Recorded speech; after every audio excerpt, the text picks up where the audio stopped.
Du möchtest wissen, wie so ein Endminer zu dir nach Hause geschickt wird, also wie so ein Paket aussieht und wie der dann bei dir ankommt. Und oder du möchtest wissen, wie du das Gerät dann auspacken, anschließen und einrichten kannst. Also beispielsweise das Wallet hinterlegen oder den Pool einrichten, was übrigens gar nicht so kompliziert ist, aber dazu kommen wir gleich. Auf jeden Fall bist du dann genau hier richtig gelandet und ich heiße dich jetzt hier herzlich willkommen bei CryptoHoll24.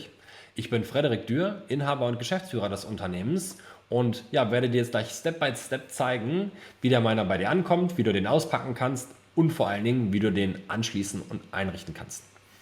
Einmal noch mal ein ganz kurzes Intro aber vorab zu uns, weil einige kennen uns ja schon, viele andere aber auch noch nicht und deswegen möchte ich uns einmal kurz und knackig vorstellen.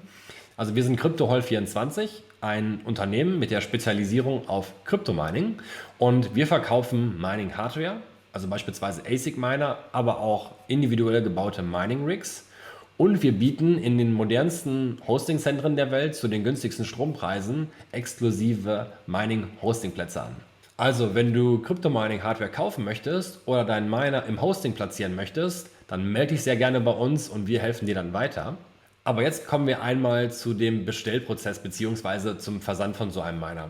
Dafür nehme ich natürlich als Beispiel, wie das Ganze abläuft, wenn ihr den Miner bei uns kauft. Und wir sprechen dann einmal ganz kurz darüber, wie lange der Versand dauert und ja, wie der Miner dann bei euch ankommt und wie ihr den Miner dann einrichten könnt. Aber sprechen wir erstmal über den Bestellprozess.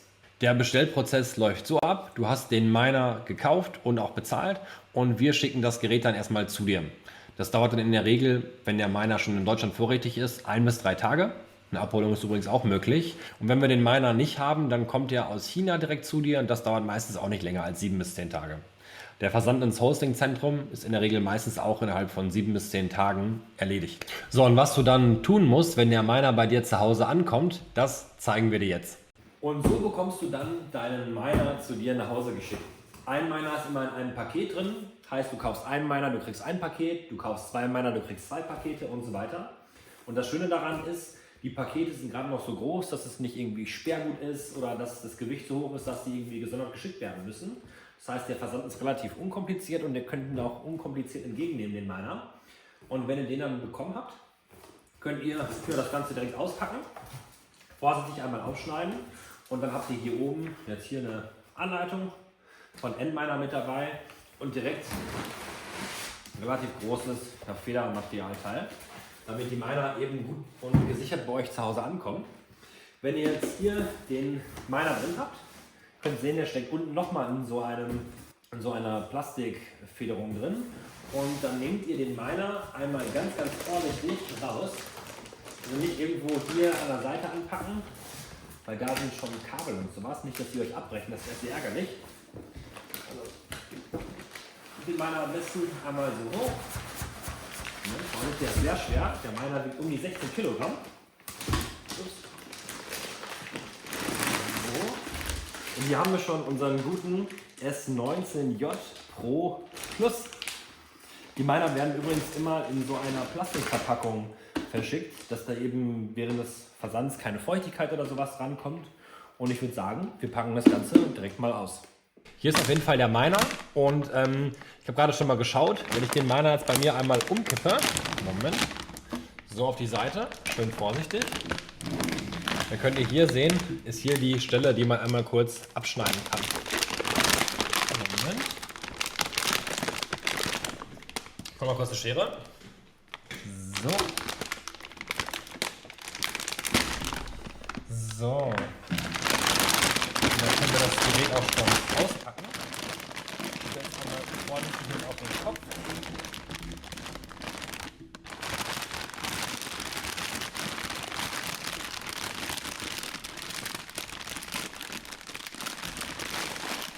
So, einmal umdrehen.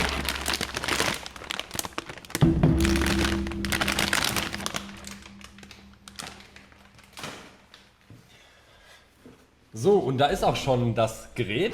Ihr seht, so groß sind die gar nicht. Die sind relativ klein, fein und kompakt. Was man aber sagen muss, die sind sehr, sehr schwer, die Teile. Also wie gesagt, 16 Kilogramm, das ist nicht so wenig. Aber was man sagen muss, das sind auf jeden Fall sehr solide und sehr robuste Miner. Und ja, ich würde sagen, wir machen weiter mit dem Anschließen. Das Anschließen ist im Prinzip kinderleicht. Du brauchst einfach nur 2 von diesen Kaltgerätesteckern hier, die hier unten in den Miner gesteckt werden. Moment, das mache ich einmal kurz.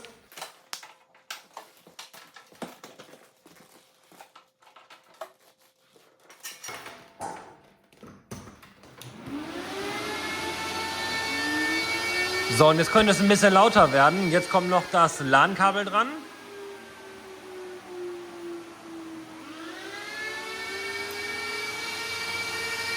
Und schon ist der Miner angeschlossen. Das war eigentlich alles. So, ich bin jetzt wieder an meinem Schreibtisch und ich warne dich einmal ganz kurz vorab. Es könnte jetzt hier ein bisschen lauter sein im Hintergrund, weil der Miner eben läuft bei mir im Büro. Und ja, normalerweise sollte man sich ein ASIC nicht ins Büro, ins Schlafzimmer oder ins Wohnzimmer stellen. Es sei denn, man lebt, chillt oder arbeitet gerne bei Staubsaugerlautstärke. Aber jetzt geht es weiter zur Einrichtung. Jetzt, wo der Miner am Laufen ist, können wir oder müssen wir uns in das Interface des Miners einloggen. Und das können wir über die IP-Adresse des Miners machen, die wir dann in einen Browser eingeben müssen. Wichtig ist, dass der Miner in dem gleichen Netzwerk ist, in dem sich beispielsweise euer Laptop befindet, dass ihr halt eben darauf zugreifen könnt. Und um die IP-Adresse rauszufinden, gibt es eigentlich 2 Möglichkeiten.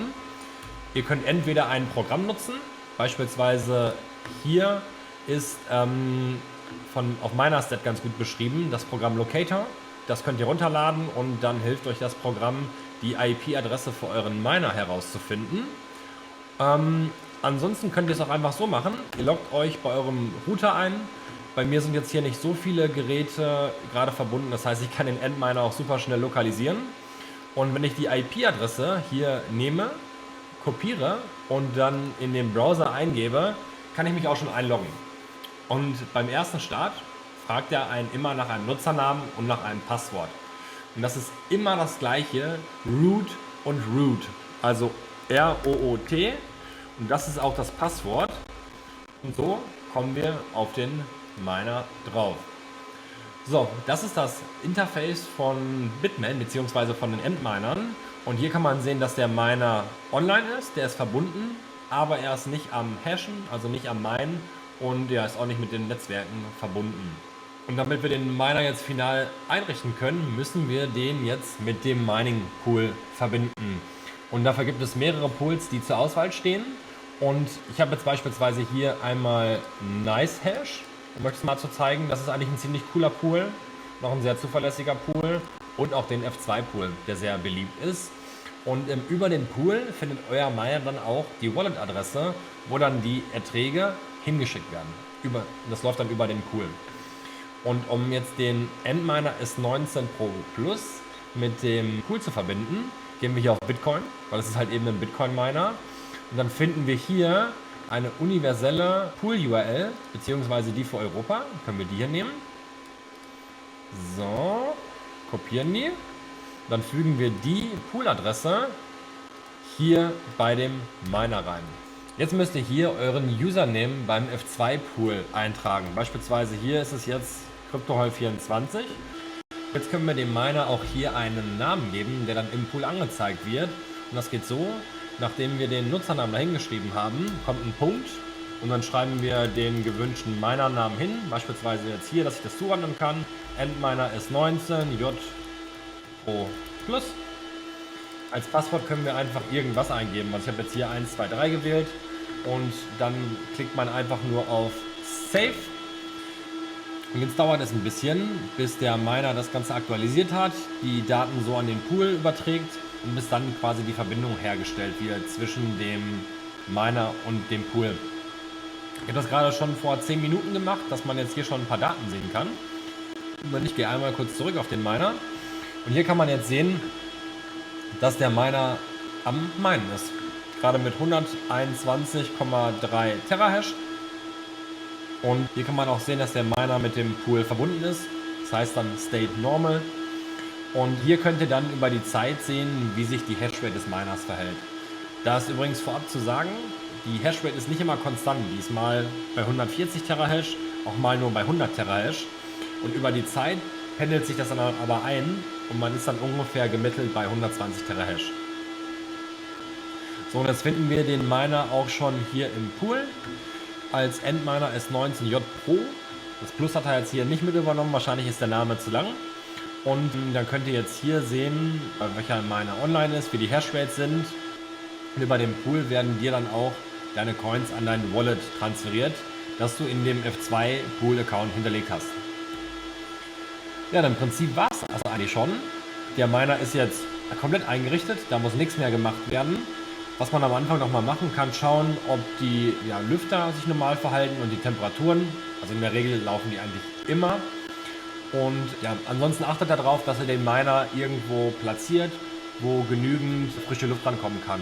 Also wenn ihr den Miner jetzt beispielsweise in so ein kleines Kabuff packt, dann wird er wahrscheinlich relativ schnell überhitzen und die Leistung drosseln, weil durch den hohen Stromverbrauch entsteht super viel Hitze und da muss eben auch ein bisschen Frischluft dran, dass der Miner sich halt vernünftig kühlen kann. Und jetzt zeige ich euch noch eine ziemlich wichtige und relevante Sache, und zwar, wie ihr den Miner noch updaten könnt. Und zwar Bitmain lädt alle 3, 4, 5 Monate neue Updates für die ASIC Miner hoch. Die Software könnt ihr, oder die Updates könnt ihr dann auf den Miner hochladen. Und das geht so. Ihr geht bei Bitmain auf die Seite, auf bitmain.com/support/download. Moment, ich mache mal nur den Screen hier, dann könnt ihr es gleich besser sehen. Und scrollt dann runter zu Bitcoin. Also es ist ja ein Bitcoin-Miner und deswegen nehmen wir hier Bitcoin. Und dann suchen wir jetzt den Endminer S19J Pro Plus, das ist der hier. Und hier können wir sehen, das letzte Update ist vom 14.07.2023. Wenn wir jetzt hier schauen, können wir sehen, dass da die Firmware-Version vom 11. März 2023 drauf ist. Heißt, wir können den Miner updaten. Und dann können wir hier jetzt dieses File, das ist ein BMU-File, runterladen. Und sobald das runtergeladen ist, können wir das dann hier auf den Miner drauf spielen. Ich habe das Ganze schon gemacht. Wählen mal kurz die Datei aus. Moment. So. Und kann den Miner dann updaten. Das dauert auch ein kurzes bisschen. Und dann habt ihr quasi den Miner mit den richtigen Einstellungen perfekt geupdatet. Und dann kann es mit dem Mining-Prozess auch schon losgehen. So, und zum Abschluss wollte ich dir noch einmal zeigen, der Miner ist jetzt hier geupdatet. Der ist wieder am Laufen. Das hat jetzt ungefähr irgendwie so zwischen 3 und 5 Minuten gedauert. Und jetzt ist der Miner quasi ready, um wirklich die ganze Zeit durchzustarten. Und wir kommen jetzt auch schon zum Abschluss, weil im Prinzip war es das alles. Wir haben den Miner ausgepackt, wir haben den angeschlossen und komplett eingerichtet. Also du siehst, es ist eigentlich extrem unkompliziert.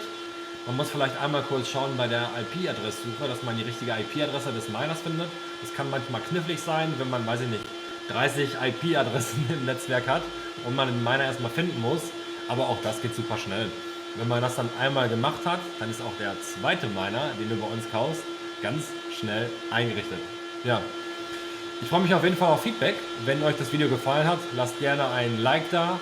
Und wenn ihr Hardware kaufen wollt, euren Miner im Hosting platzieren wollt oder einfach auch nur Fragen habt oder eine Anregung, dann könnt ihr euch gerne bei uns melden. In diesem Sinne, Happy Mining!